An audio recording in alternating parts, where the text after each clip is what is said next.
crise a imposé brutalement le télétravail au plus grand nombre. Vous êtes organisé chez vous. Vous devez à présent continuer de travailler avec les autres, collaborateurs, clients, fournisseurs, chacun ayant ses propres contraintes. Si la crise est de courte durée, le plus urgent est de traiter les actions ou projets prioritaires.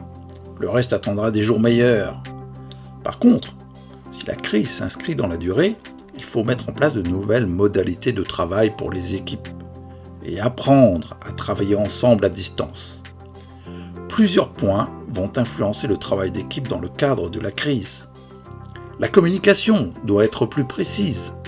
Fini les rencontres autour de la machine à café, les échanges informels dans les couloirs qui viennent préciser ou compléter des informations reçues.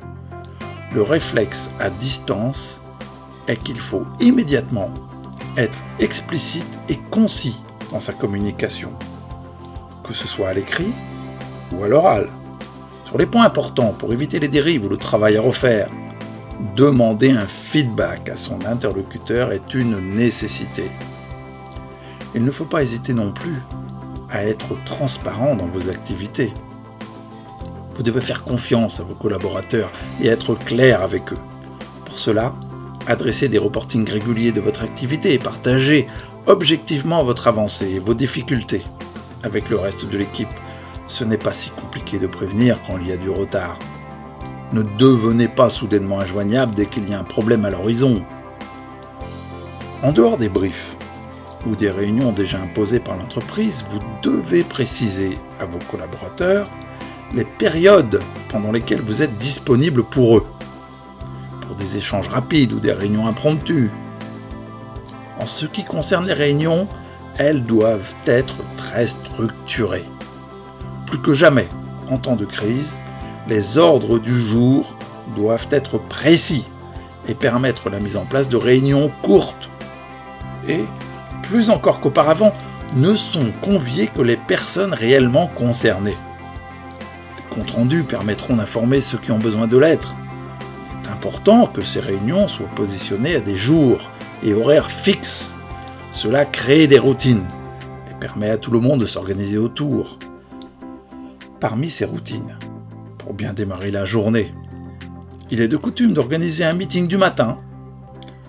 C'est une réunion courte, 15 à 20 minutes maximum.